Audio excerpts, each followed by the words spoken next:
My name is Claire Donovan, and for most of my life, I believed my mother was simply a woman who hated talking about the past. She wasn't cold, she wasn't distant. If anything, Eleanor Donovan loved too deeply. She remembered birthdays no one else did. She baked cinnamon bread for every new family that moved onto our street. She kept handwritten thank you notes in a wooden drawer because, as she liked to say, gratitude deserved paper, not screens. She had a gentle way of making people feel seen. But there was one subject she would never allow into the light: the attic. Growing up in our old farmhouse outside Burlington, Vermont, I wasn't afraid of the attic because it was dark or dusty. I was afraid of it because of the way my mother changed whenever she climbed those narrow wooden stairs. Once every December, always on the same weekend before Christmas, she disappeared up there alone. She stayed for hours. When she came back down, her eyes were red, not swollen from sobbing, just tired. Like she'd spent the afternoon carrying memories that weighed far more than cardboard boxes. As a little girl, I asked the obvious question, "What's up there?" She smiled without looking at me. "Old things." "What kind of old things?" "The kind that are better left where they are." Children are naturally curious, but my mother had a gift for ending conversations without making them feel like punishments. I learned not to ask again. Still, every year I watched the same ritual repeat itself. She would dust off her hands, make herself a cup of tea, sit quietly by the living room window, and stare into the snow as though she were waiting for someone who had been gone for a very long time. Only once did I see something different. I was 12. She had left the attic door slightly open. Curiosity pulled me halfway up the stairs before guilt stopped me. From where I stood, I could see rows of old boxes covered in faded blankets. One box was different. It was painted a deep navy blue. There was no lid, only a brass lock. Before I could take another step, my mother's voice drifted up from behind me. "Claire!" I nearly jumped. She wasn't angry. That somehow made it worse. She looked at the blue box for a long second before meeting my eyes. "Some boxes don't keep secrets," she said quietly. "They keep people safe." I didn't understand what she meant. I wouldn't understand for another 28 years. Life has a strange way of convincing us there will always be more time. More time to ask questions. More time to hear family stories. More time to understand the people who raised us. Then, one ordinary Tuesday morning, my mother suffered a massive stroke while watering the roses behind her house. By the time I reached the hospital, machines were breathing for her.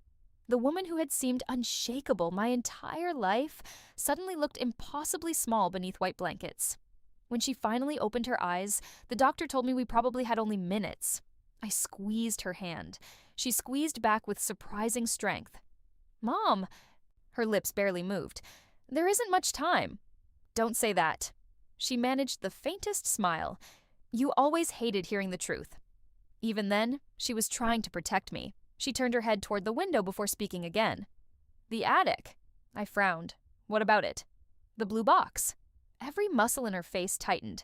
Her breathing became uneven. I leaned closer. "I need you to promise me something." "Anything." Her fingers wrapped around mine. "Never." She stopped to catch another breath. "Never open it." I stared at her. Out of everything she could have asked in what would become the last conversation of her life, that was it.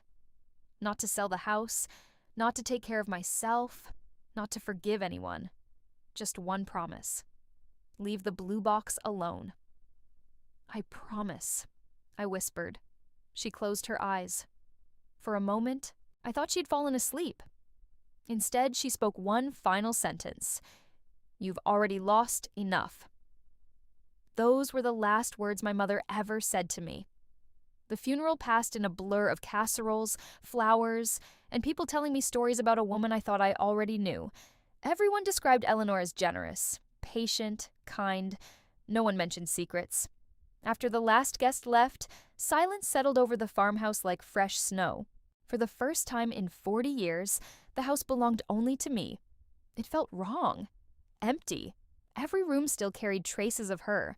The scent of lavender soap in the hallway, her reading glasses resting on the kitchen counter, a half-finished crossword puzzle beside her favorite chair.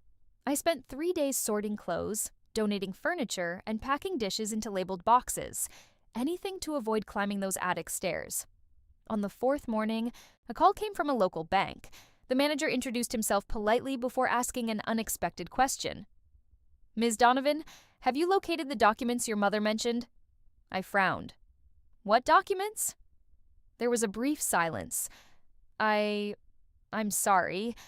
I assumed she had told you." "Told me what?" "I'm afraid I can't discuss it over the phone, but there is something in your mother's estate that requires your attention." After we hung up, I stood alone in the kitchen. My eyes drifted toward the ceiling, toward the attic, toward a promise I had made only days earlier. For nearly an hour, I argued with myself. A promise made to a dying mother should never be broken. But what if keeping it meant ignoring something she had wanted me to find only when the time was right? By late afternoon, I found myself standing beneath the attic hatch. The wooden ladder creaked as I climbed. Dust floated through narrow beams of sunlight. Everything smelled exactly as I remembered. Old wood, paper, time. Then I saw it. Still sitting in the far corner, still painted the same deep blue, still locked, unlike every other box in the attic. It had no dust on its lid, almost as though someone had touched it recently. I knelt in front of it, ran my fingers across the cold brass lock. My mother's voice echoed in my memory. "Never open it." I closed my eyes. "I'm sorry, Mom," I whispered. Then I reached for the old hammer lying beside a stack of forgotten picture frames. One sharp strike. The lock broke open. As the lid slowly lifted, I realized something immediately. This wasn't a box full of forgotten belongings. It had been packed with extraordinary care, and resting on top of everything else was a single cream-colored envelope. Across the front, in my mother's unmistakable handwriting, were 6 words that made my heart stop. To Claire. If you finally opened it. For a long moment, I couldn't bring myself to touch the envelope. It rested on top of everything else inside the blue box, as though my mother had placed it there only yesterday. The paper had yellowed with age, but my name was unmistakable. Every curve of her handwriting pulled me backward through decades of memories. Birthday cards tucked into my lunchbox, little notes hidden inside library books, recipes written on index cards because she insisted real recipes should always be handwritten. This was the same handwriting, only heavier, as though every letter had required effort. I slid one finger beneath the flap. It wasn't sealed. Inside was a single folded page. My hands were shaking before I even began reading. "Claire, if you're reading this, then I couldn't protect you forever. Please don't judge me until you've seen everything inside this box. Nothing I did was because I wanted to lie to you. Everything I did was because I loved you more than I loved my own peace. Before you decide who I was, learn who you are. Love always, Mom." That was it. No explanation, no confession, just 6 short sentences that somehow created more questions than answers. I read the letter 3 times, hoping I had overlooked something hidden between the lines. There was nothing, only the unsettling feeling that my mother had spent years preparing me for a conversation she knew she would never live to have. I carefully placed the letter beside me and looked deeper into the box. It wasn't filled with valuables. There were no stacks of cash, no jewelry, no family heirlooms. Instead, there were bundles of letters tied together with faded blue ribbon. Dozens of them. Every envelope had been addressed. None had ever been mailed. The first one read, "Dear Anna." I frowned. Anna? The name meant nothing to me. I untied the ribbon and opened the earliest letter. "Dear Anna, today you laughed because a butterfly landed on your shoe. You wanted to keep it forever. I told you beautiful things only stay when they're free. I wonder if one day you'll understand why I had to let so many beautiful things go." I stared at the page. There was no date, no last name, nothing identifying who Anna was. Only my mother's voice, preserved in ink. The next letter was longer. "Dear Anna, you asked me today why some people get 2 birthdays. I told you it was because life sometimes gives us another chance to begin. I hope one day you'll forgive me for giving you one." A chill traveled slowly down my arms. 2 birthdays? What did that even mean? I reached for another letter, and another. Each one spoke to Anna with incredible tenderness. My mother described small moments: a scraped knee, a missing front tooth, the first day of school, a fear of thunderstorms, a favorite stuffed rabbit. It read less like correspondence and more like a diary written to someone who was no longer there. By the time I finished the 7th letter, my chest felt strangely tight. Whoever Anna had been, my mother had loved her fiercely, yet I had never heard that name spoken even once. Not by my mother, not by neighbors, not by relatives, not anyone. Beneath the letters lay a small collection of photographs held together by a faded rubber band. The top photograph stopped me cold. It showed my mother 25 or 30 years younger. She couldn't have been more than 30 herself. She was kneeling beside a little girl with dark hair tied into uneven pigtails. The child couldn't have been older than 5. They were laughing so hard that neither of them was looking at the camera. It wasn't a posed picture. Someone had captured a real moment. A happy one. I turned the photograph over. Written on the back were only 3 words: Summer with Anna. I swallowed hard. There were more pictures. Anna feeding ducks at a lake. Anna sitting on the farmhouse porch with a sleeping cat curled beside her. Anna covered in flour while helping my mother bake bread. In every single photograph. My mother looked exactly the way I remembered her looking at me. Proud, patient, completely in love with the child beside her. My eyes drifted back to the little girl's face. Something about her felt strangely familiar. Not enough to recognize, just enough to make me uncomfortable. At the bottom of the stack rested one final photograph. Unlike the others, it had been torn. Half of another person had been carefully cut away. Only Anna remained. Someone had intentionally removed whoever had been standing beside her. Not ripped, cut. Precisely. Deliberately. I ran my thumb across the edge. Who had disappeared from that picture? And why? Underneath the photographs sat a thin folder tied with faded string. Inside was a birth certificate, or what remained of one. The upper right corner had been burned. A section across the middle had been torn away. The surname was missing. The parents' names were missing. Even the hospital name had been damaged. Only a few details survived. First name, Anna, date of birth, October 14th. I froze. October 14th. My birthday. I looked again. Maybe I had imagined it. No. There it was. Exactly the same date that had appeared on every birthday cake my mother had ever baked for me. I laughed softly, not because anything was funny, because my mind refused to accept the coincidence. There are thousands of people born on the same day, I whispered aloud. I wanted to believe that. I truly did. But something deep inside me had already begun connecting pieces I didn't yet understand. My attention shifted to the very bottom of the box. Everything else had been arranged neatly, except one object, a small iron key, old enough for rust to stain my fingertips. Attached to it was a weathered leather tag. There was no explanation, only an address. Harbor Street, Camden, Maine, nothing else. No house number, no instructions, no note explaining why. I turned the key over in my palm. It wasn't a house key. It looked older, heavier, like it belonged to a chest, or a safety deposit box, or a door that hadn't been opened in years. I sat cross-legged on the attic floor as evening sunlight filtered through the dusty window. For the first time since my mother's funeral, I wasn't thinking about grief anymore. I was thinking about questions. Who was Anna? Why had my mother spent years writing letters she never intended to send? Why did Anna share my birthday? Why had someone been cut out of those photographs? And why had my mother asked me never to open the one place that contained all of it? Then another thought quietly settled into my mind, one I couldn't ignore. The bank manager, he had sounded as though he expected me to know about certain documents, as though my mother had planned for this moment. Maybe she hadn't wanted the box hidden forever. Maybe she'd simply hoped I would wait a little longer.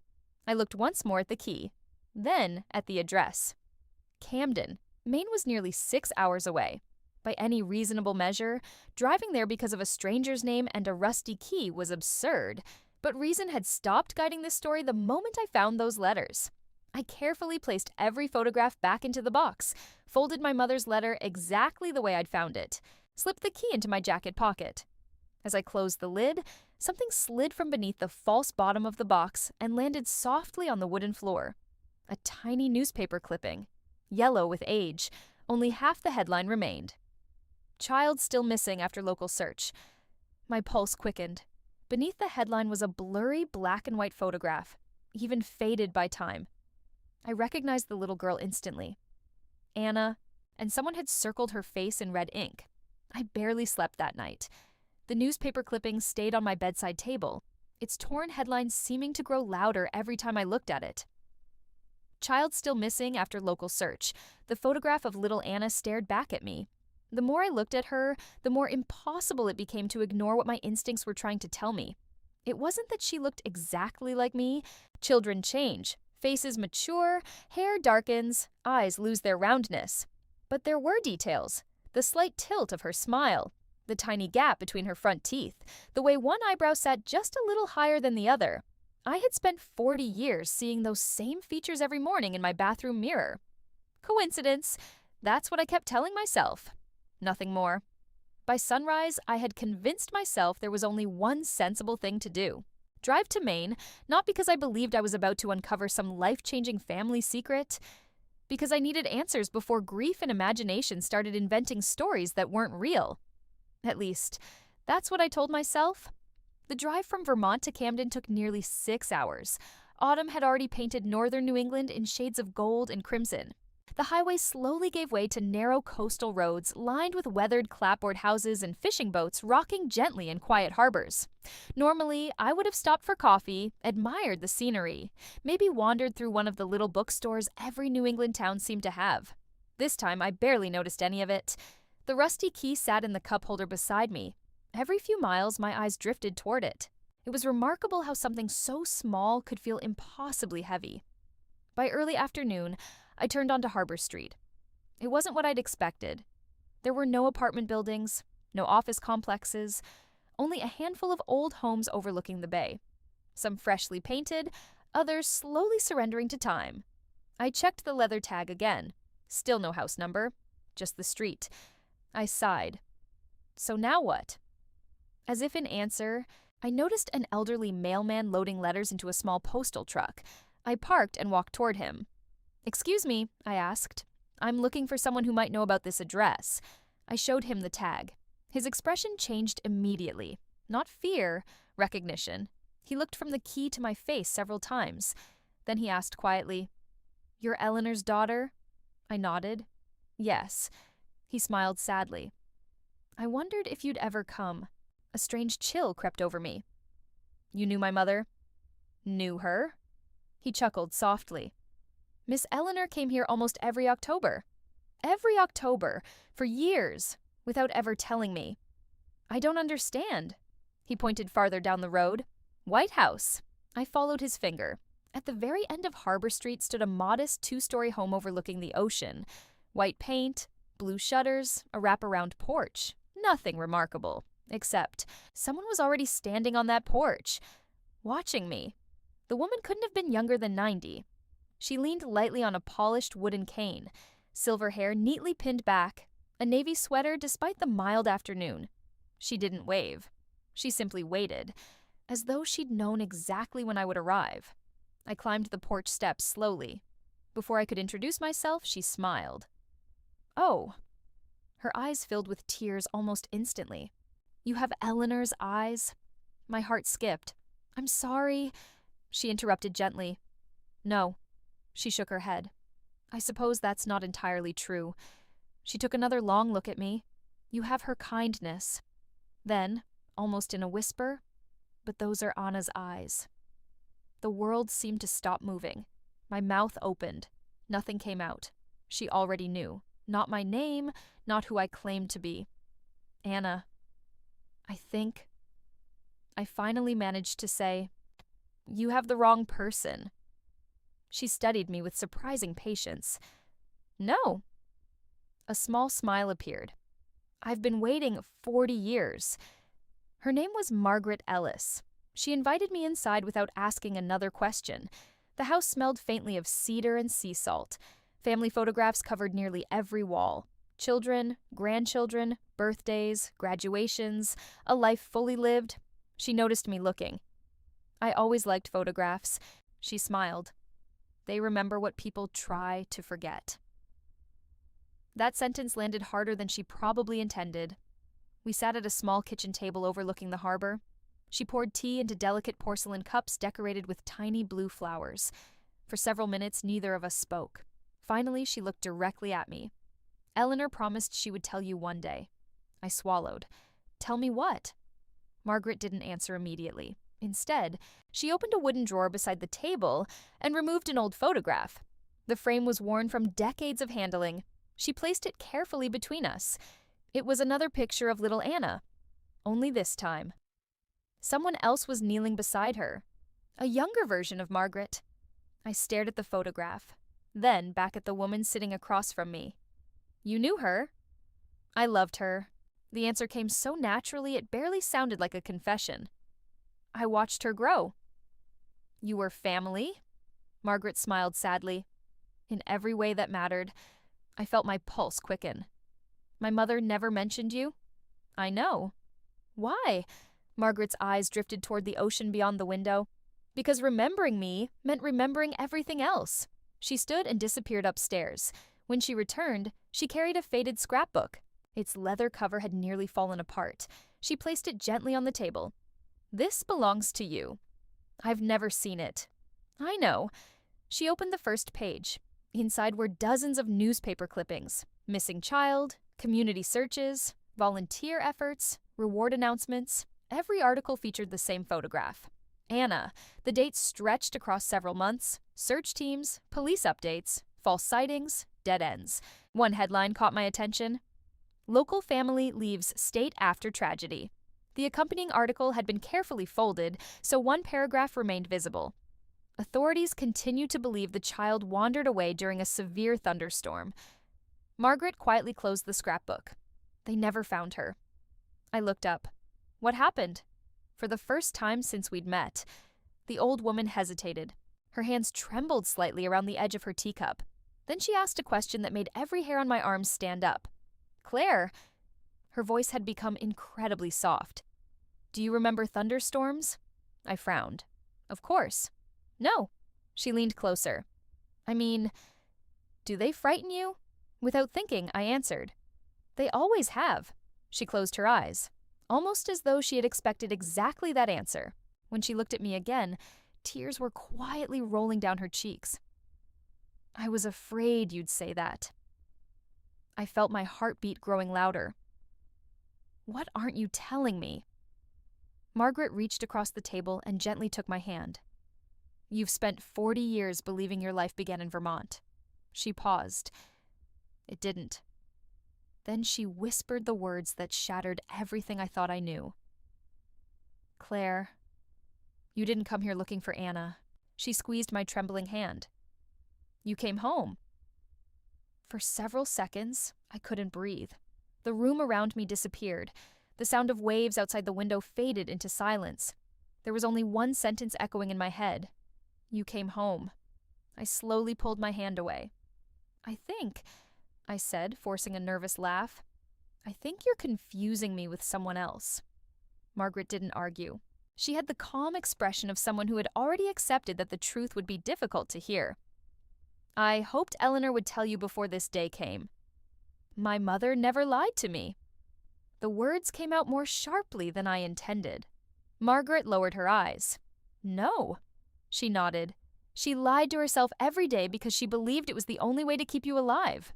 Alive. That word landed differently. Not happy, not safe. Alive. What does that mean? Instead of answering, Margaret stood and walked toward an old secretary desk in the corner of the room. She unlocked one of the drawers with a tiny brass key hanging around her neck. From inside, she removed a thick brown envelope. It looked almost as old as the blue box itself. She carried it carefully back to the table. Eleanor left this with me 39 years ago. She placed it in front of me. She told me to destroy it if you never came. My fingers hesitated above the flap. What is it?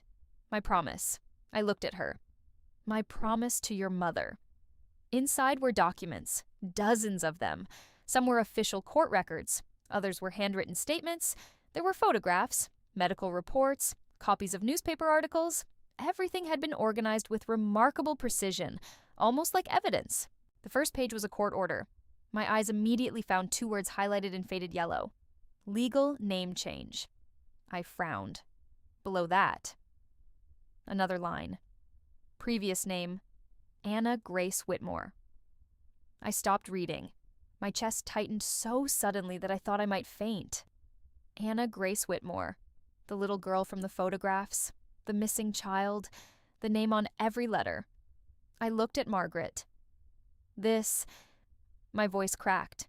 This can't be about me. She said nothing. I forced myself to continue reading. Then I saw the next line. New legal name, Claire Eleanor Donovan. Everything inside me went completely still. I read it again and again. The letters refused to rearrange themselves into something less impossible. My name. My full legal name. Printed on a document dated 39 years earlier. Long before I had any memory of being alive. I don't. I shook my head. This isn't possible. It is. My birth certificate was issued after the court approved your new identity. I stared at her. My mother forged my life? No. Margaret's voice remained steady. She saved it. I pushed the papers away. No. My chair scraped loudly against the wooden floor as I stood. There has to be some mistake. There isn't. I remember my childhood. You remember the one Eleanor gave you. The sentence struck harder than any accusation. My childhood wasn't fake. No, it was real. Margaret stood slowly, leaning on her cane. But it wasn't your first. I walked to the window. Outside, the Atlantic stretched endlessly beneath gray afternoon skies. I pressed both hands against the windowsill, trying to steady myself. This is insane. I know. My mother would never hide something like this. Margaret smiled sadly. Your mother hid it every single day. I turned. You keep saying she protected me. Because she did. From what? Margaret didn't answer immediately. Instead, she reached into the envelope again. This time she removed an old newspaper article that had been folded so many times its edges were beginning to crumble. She handed it to me. The headline filled half the page. Local businessman charged after domestic violence investigation beneath the headline. A black and white photograph. A man in his 30s. Dark hair, sharp jaw, cold eyes. Even in an old newspaper photograph, there was something unsettling about his expression. The caption read, Richard Whitmore. My stomach tightened. Whitmore, the same surname that had appeared on the court order. I looked back at Margaret. Who is he? She took a slow breath. Your biological father? Silence settled between us. Not ordinary silence, the kind that changes a person's life forever. My father died? The words came automatically. That's what I'd always believed. Margaret gently shook her head. No. My mother told me. She told you the only story she believed would keep you from looking for him. I looked down at the photograph again. There was nothing familiar about his face. No recognition, no memory, only an uncomfortable feeling deep in my chest. What did he do? Margaret sat down again before answering. He was charming. I frowned. That's not what I asked. I know. Her voice softened.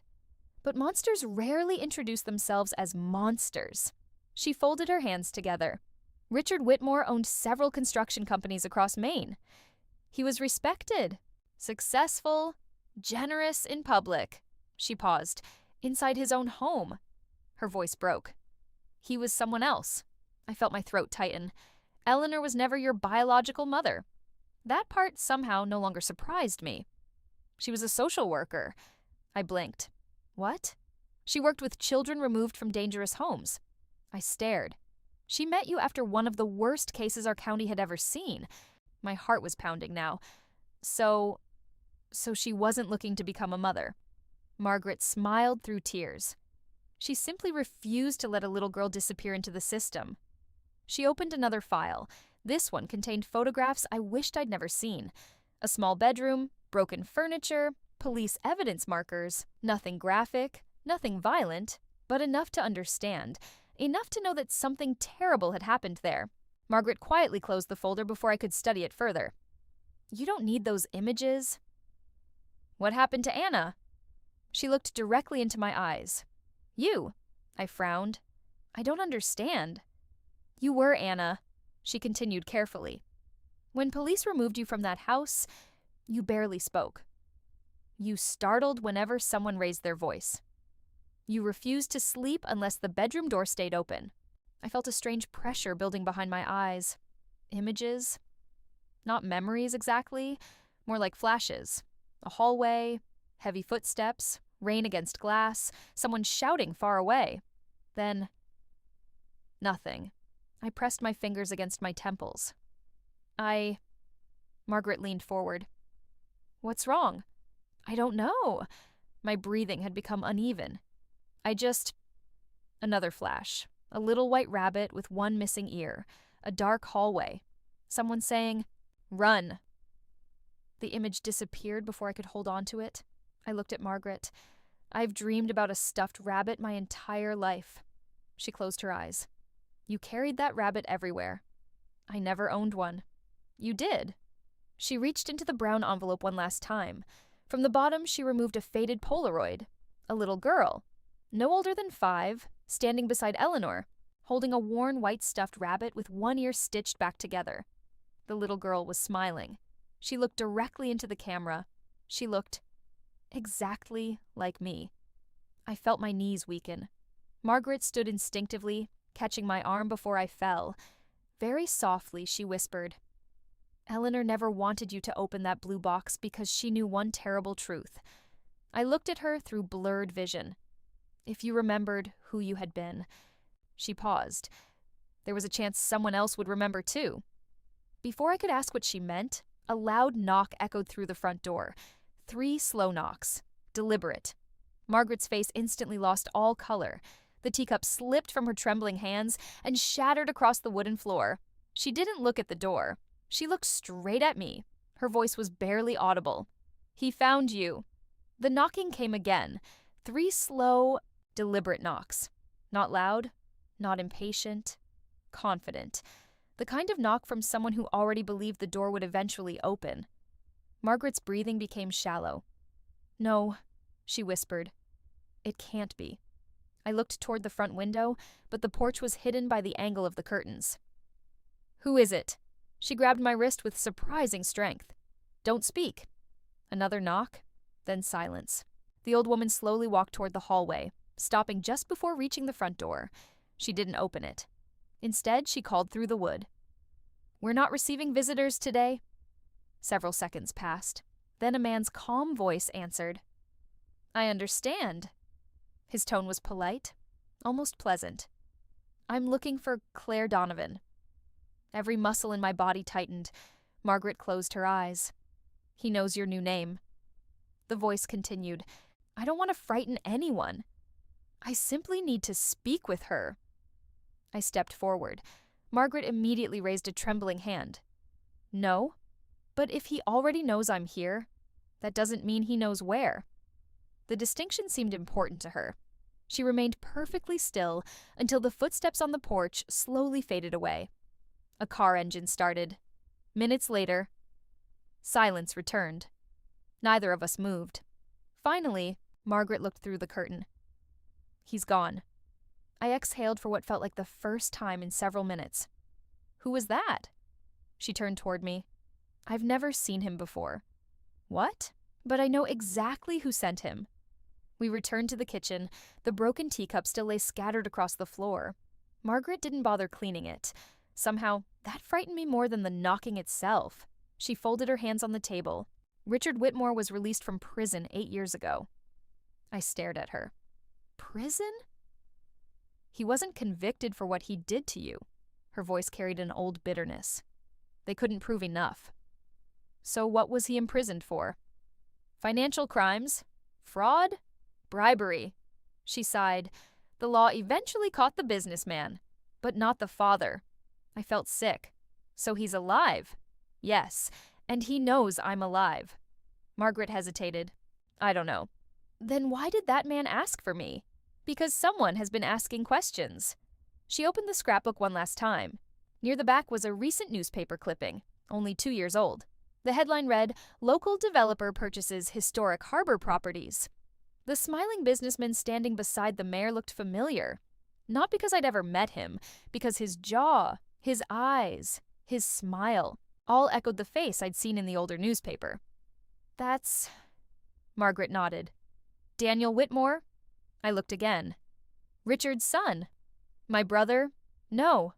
She shook her head. Your half-brother. Another piece of my life shifted beneath my feet. He inherited everything. The companies, the properties, the influence. She looked toward the window. And 6 months ago, he hired private investigators. My pulse quickened. Why? Because Richard never stopped insisting his daughter was alive. I couldn't believe what I was hearing. My mother changed my name.